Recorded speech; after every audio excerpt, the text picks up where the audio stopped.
अस्सलाम वालेकुम नाज़रीन, हमारे सिराए HRJDO न्यूज़ ऐं यहाँ वज़ीर उंडड़ ख़बर शामिल कयूं था। काज़ी अहमद मां बिलाल हैदर कलियार जी, काज़ी अहमद ॻोठ अली मोहम्मद कोलाची जे रहवासी राशिद अली कोलाची, रोशन अली कोलाची ऐं ॿियनि सहाफ़ियुनि सां ॻाल्हाईंदे चयो त 10 ॾींहं अॻु असांजे ॻोठ भरिसां गुलज़ार जतोई पेट्रोल पंप साम्हूं क़ौमी शाहराह ते शाम जे टाइम ते नामालूम कार असांजे रोड क्रॉस कंदड़ 7 सालनि जे मासूम निगर अरशद अलीअ खे ज़ोरदार टक्कर हणी मारे विधो ऐं ड्राइवर कार समेत फरार थी वियो हो। असां जतोई पेट्रोल पंप तां CCTV कैमरानि जी मदद सां तस्वीरूं ऐं वीडियो दर्ज कया ऐं कार जी ॻोल्हा कई जेका 10 ॾींहंनि खां पोइ काज़ी अहमद में जाम पेट्रोल पंप ते थियाई, जंहिंजो मालिक मंठार पंवर आहे ऐं असां हादसे रस्तो आहे कार सुञाती आहे, उन जा नंबर पिण नोट कया हुआ। हिननि चयो त कार मालिक ॾोह मञण लाइ तयारु न आहे। हिननि चयो त असां सां वॾो ज़ुल्म थियो आहे, असां सां इंसाफ़ कयो वञे। उन ई मौक़े ते समाजी सोशल वर्कर जान मोहम्मद कलियार इलाइक़े जे मौज़ ज़मींदार ज़फ़रुल्लाह जूणो मीडिया सां ॻाल्हाईंदे चयो त कोलाची बिरादरीअ सां बिल्कुलु नाइंसाफ़ी थी आहे ऐं असां हिननि सां पहिरीं ॾींहं खां वठी गॾु आहियूं ऐं उन जे कार जे ॻोल्हा में गॾु हुआसीं। फोती निगर जे वारसनि सां गॾिजी उन्हनि जी निशानदगी CCTV कैमरा जे मदद सां कार खे हथु कयो वियो आहे ऐं कार मालिक मंठार पंवर वेठल मिठियाणी जेको TSO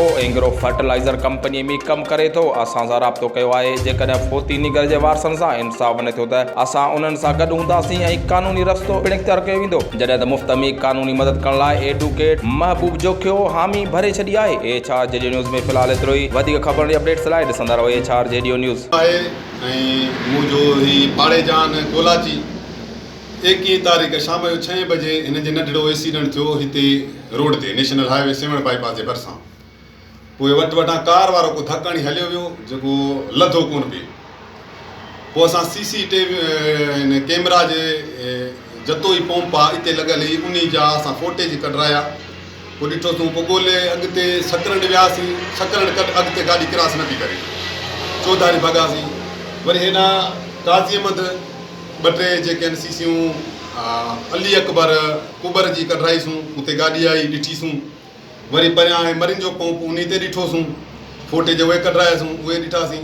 अॻिते परते वियासीं चांडिया पंप, बहरहाल काज़ी अहमद गाॾी क्रॉस न पई करे। हाणे असां शुरू कई ॻोल्हा की जीअं आहे त इलाइक़े जी गाॾी आहे।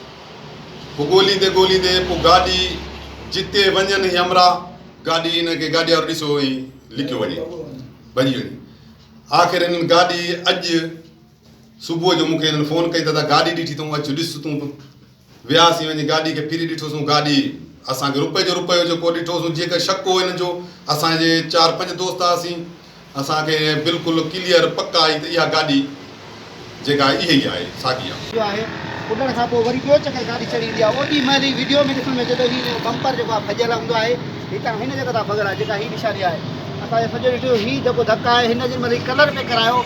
उन वक़्तु बि असां उन डेंटर वटि पहुतासीं, गाॾी सुञाती असांजो भली करे जेसि ताईं असांजो रिकॉर्ड अचे। सॼो असां रिकॉर्ड कढी करे फाइनल करे पोइ अॼु असांजी गाॾी हिते पकिड़े जी बीहारी आहे। पोइ मालिक ज़ाहिर थियो आहे पंवर, ऐं हिन वरी चालाकी कई आहे त थकण खां पोइ भॼी वियो आहे।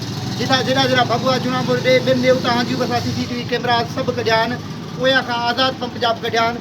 गाॾी पूरी तरह सुञाते हिन जेके आहिनि हीउ कवर हुया लॻण महिल हीउ पासो असांखे नज़र आयो त असांखे शक हीउ कोन्हे को छो कोन्हे को हीअ गाॾी मटा, पर उनजो कवर हिन अंदरि पियो आहे जो, इन जे करे असां 2-3 ॾींहं हिनखे छॾियो त हीउ कवर छो कोन्हे को, हुन गाॾी में इहे ॿई हुया, हीउ छो न आहे।